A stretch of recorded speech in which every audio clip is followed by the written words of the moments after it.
안녕하세요, 임지수입니다. 안녕하세요, 최정원입니다. 네.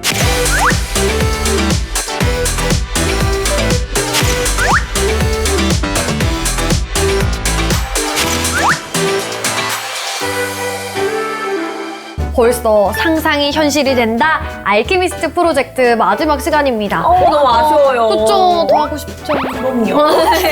오늘은 자연과 함께 사는 법에 대해서 말씀을 해주신다고 하셨는데 교수님, 어떤 기술력에 대한 이야기를 시작해볼까요?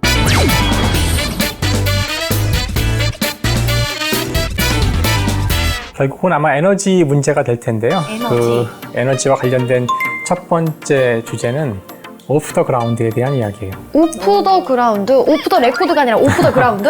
그래서 그라운드는 땅바닥이죠. 땅에서 떨어진다. 땅에서 떨어진다.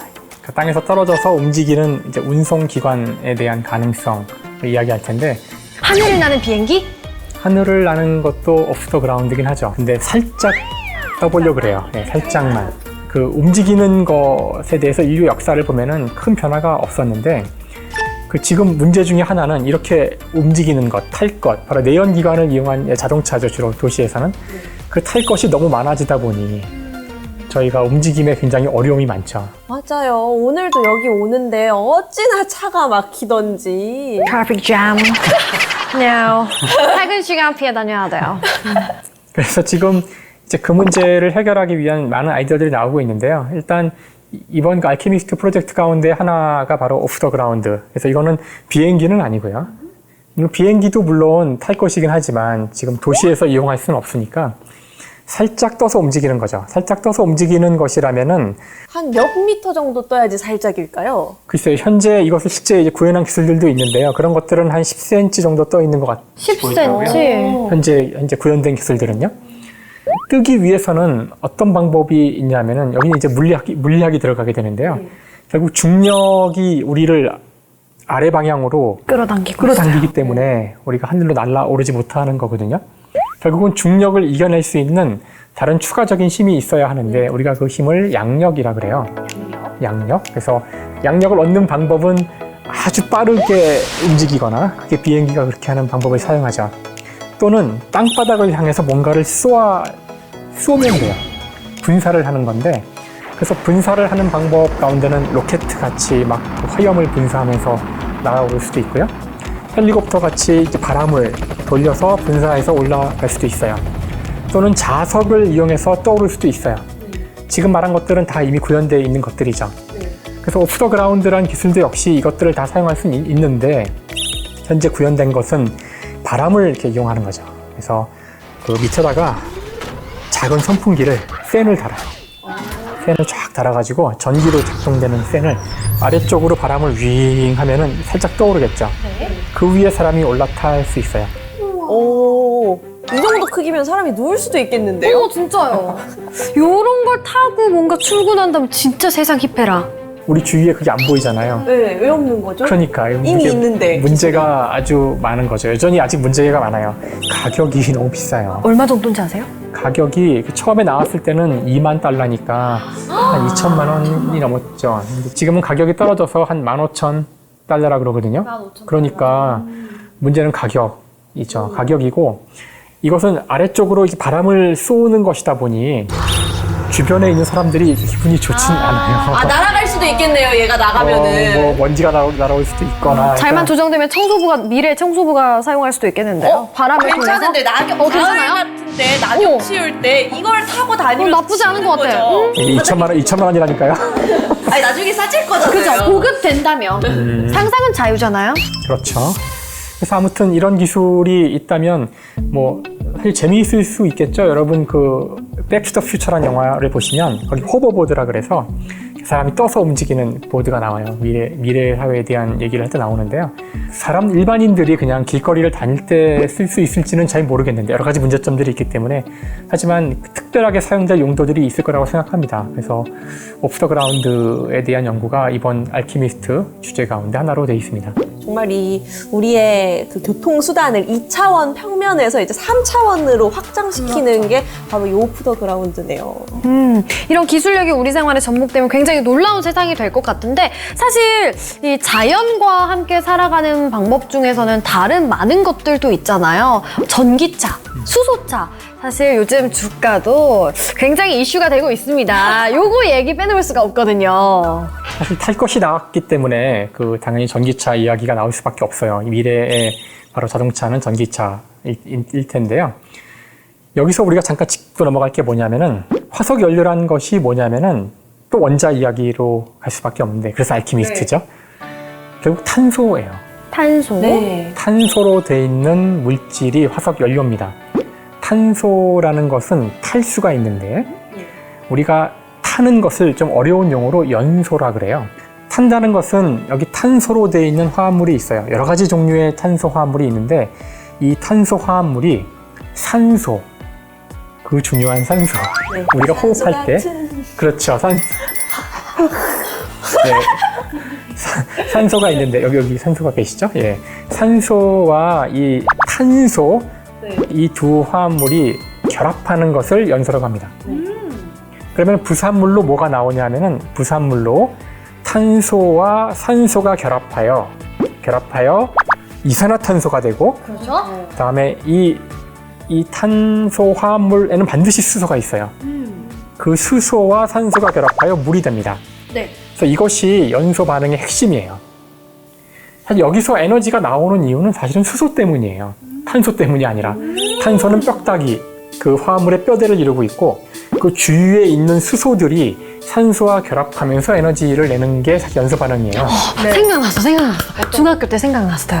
네. 그래서 사실 이 연소 반응이 현재 모든 우리의 동력 기관이 움직이는 핵심이고 우리 문명의 근본이죠. 근데 여기에 중요한 문제가 있어요. 바로 이 부산물인 이산화탄소. 이 이산화탄소가 바로 온실 기체예요.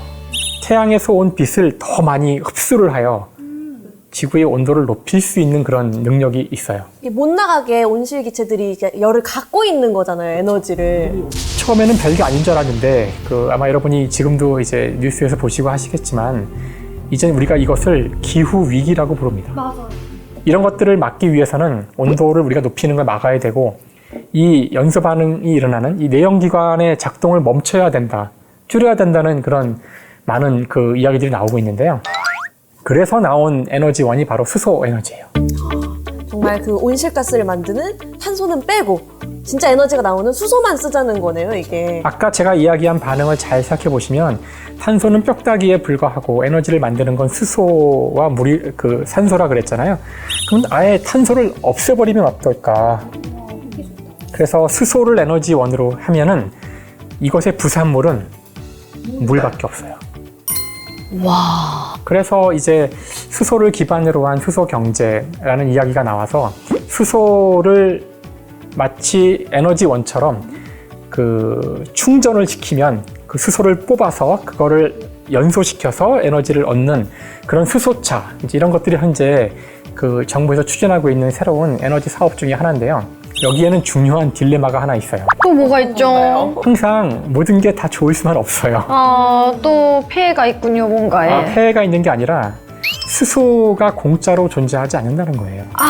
그 생각을 못했습니다. 그럼 수소는 어디서 사와야 되는 거예요? 수소는 사실 우리 주위에 없죠. 어떤 의미에서는 없어요. 왜냐하면 수소는 대개는 다 이렇게 탄소랑 결합을 이루고 있어요. 그냥 떠다니는 수소는 없어요. 떠다니는 수소는 너무나 가벼워서 지구를 다 떠나버리거든요. 그러면 지구에 수소가 있다는 얘기는 물과 이미 결합해 있거나 아니면 탄소와 결합해 있어요.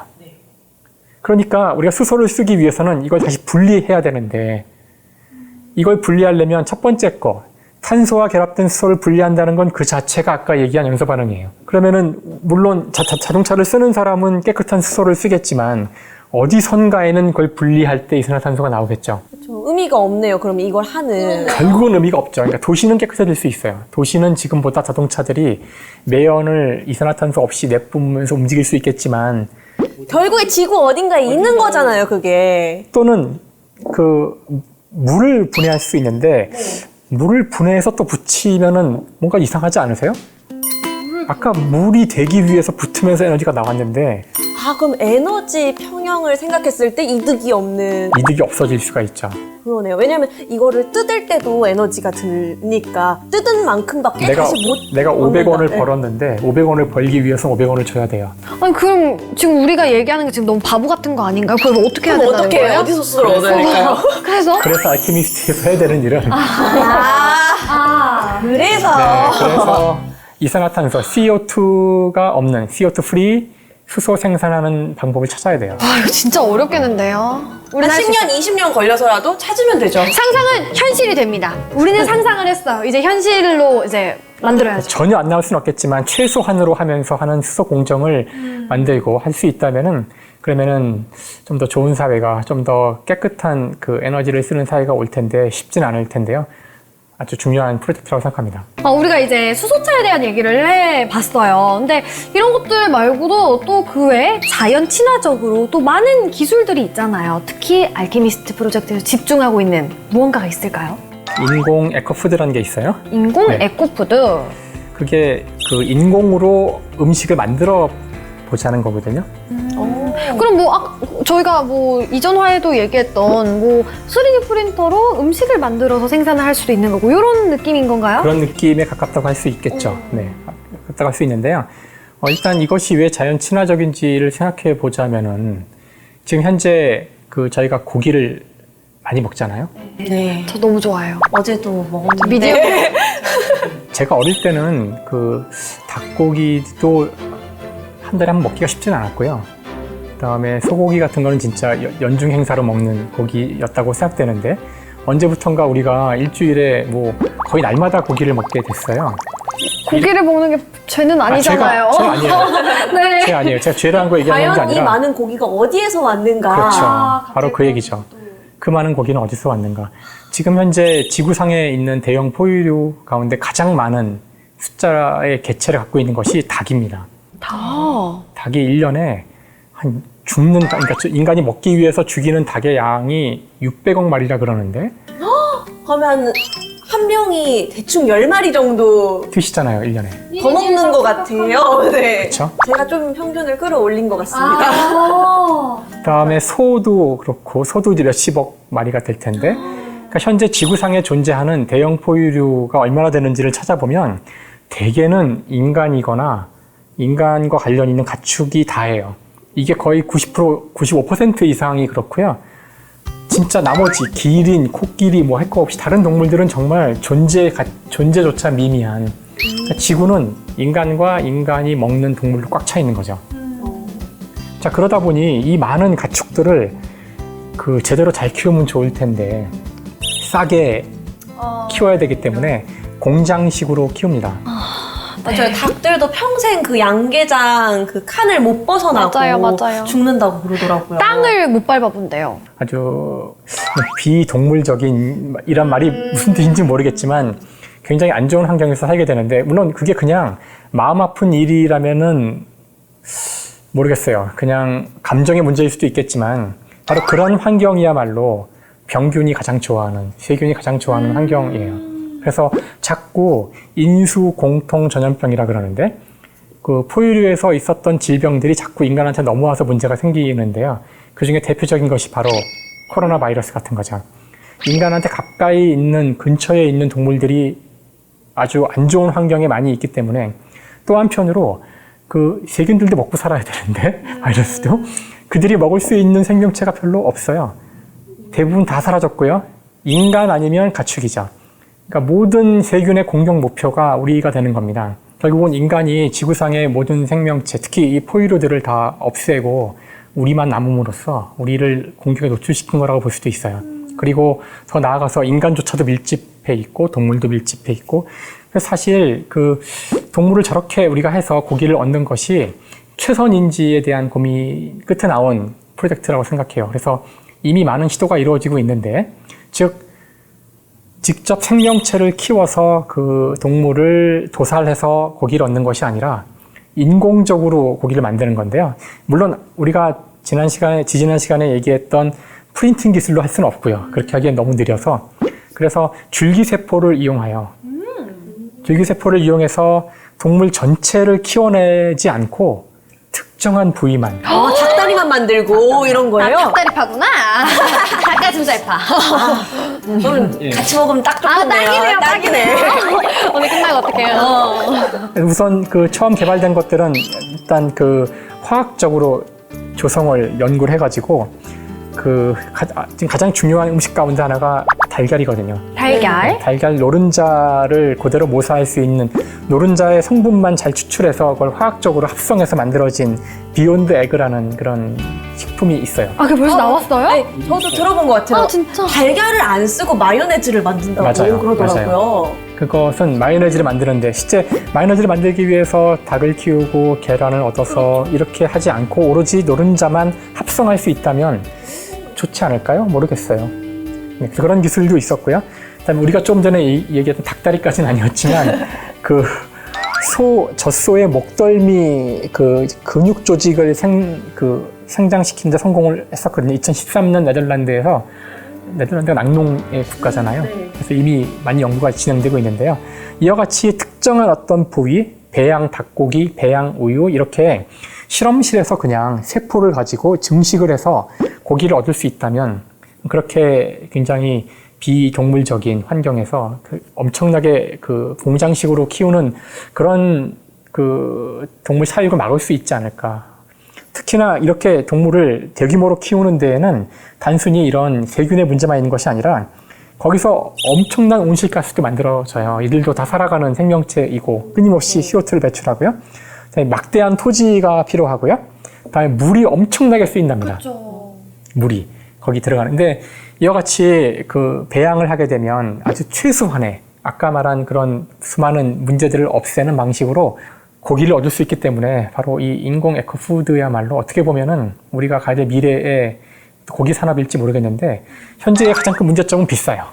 비싸서 이게 당연히 그냥 하는 것보다는 지금 실험실에서 합성해야 되니까 비싸고요. 그리고 사람들이 이에 대한 아직 반감이 있대요.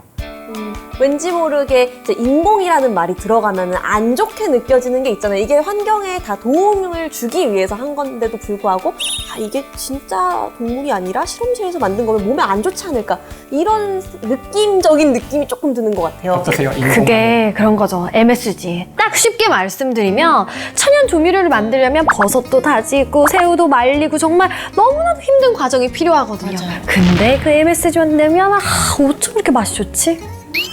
뭐 이 정도 저는 이렇게 간단하게. 이제 이런 문제에 대해서 고민이 있으실 수 있어요. GMO 푸드랑 이런 거 있잖아요. 기본적으로 모든 것은 원자로 돼 있어요. 인간이 만든 MSG나 뭐 자연으로 만들어진 MSG나 만약에 화학 구조가 같다면 같은 거예요.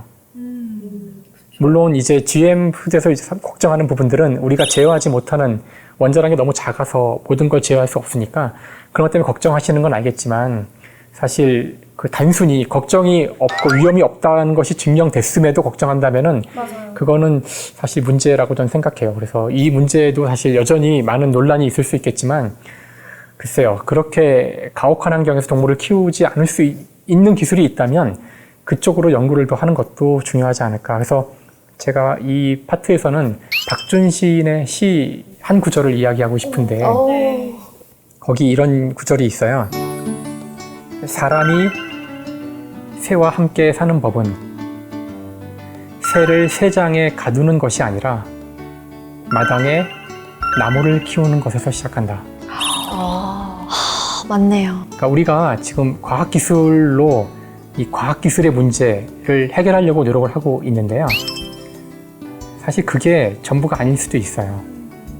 우리가 문제를 해결하기 위해서 단순히 더 많은 에너지를 쓰지 않거나 더 많은 동물을 죽이지 않거나 그다음에 좀 더 좋은 환경에서 동물을 키우는 조금 더 불편하게 사는 것으로 문제를 해결할 수도 있습니다. 그래서 제가 이 마지막 주제를 자연과 함께 사는 법이라고 하고 에너지 문제를 다룬 이유도 여러분이 이런 문제를 해결하기 위해서 과학자들을 막 등을 떠밀어서 새로운 기술을 만들어봐 하는 것도 필요는 하겠지만 우리가 조금 더 아낌으로써 이 문제가 해결된다는 것. 특히 에너지와 이 기후 문제는 우리가 더 사용하지 않음으로써 해결된다는 이야기를 꼭 해드리고 싶습니다.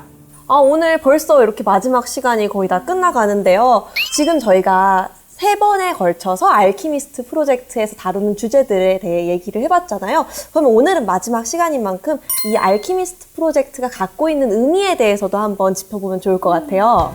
사실 과학자들은 다 알고 있어요. 1년 365일 가운데 성공하는 날은 하루입니다. 364일은 실패하는 날들이에요. 그래서 우리가 실패에 좀 더 관대해져야 될 필요가 있는데 아마 이 알케미스트 이 프로젝트야말로 어떤 목표를 정하고 그걸 반드시 성공해라 이런 의미로 진행되는 프로젝트는 아니고요. 이것이 중요하니까 해야 할 텐데 한번 이게 될까? 이런 생각이 들더라도 한번 해보고 모두가 시도를 일단 해보는 그런 과학의 첫 길을 열었던 알키미스트들의 어떤 행동을 본받아 보자는 그런 프로젝트인 거로 생각합니다. 그래서 어떤 것들은 되게 허황돼 보일 수도 있고 어떤 것들은 저게 과연 몇 년 내에 이루어질까 할 수도 있겠지만 그것이 바라는 최종적인 목표가 올바르고 그것이 가야 될 길이라면은 우리가 부질없어 보일지라도 지금 한번 연구를 해보는 그런 시도라고 생각해요. 그래서 많은 과학자들이 이런 중요한 문제에 한번 매달려서 되든 안 되든 최선을 다해서 노력해보는 그런 기회가 되면 좋겠다는 생각입니다. 네, 말씀 감사합니다. 정말 상상은 현실이 됩니다. 알키미스트 프로젝트에 대해서 3회에 걸쳐서 저희가 이야기를 나눠봤는데 굉장히 재밌었어요. 말씀해주셨던 것처럼 무모한 도전일지라도 도전 그 자체만으로도 훌륭한 것 같습니다. 그렇죠? 네, 맞아요. 이런 허황돼 보이는 상상들이 현실이 되는 것처럼 미래 세대를 향한 우리의 도전도 앞으로 계속돼야 되겠죠?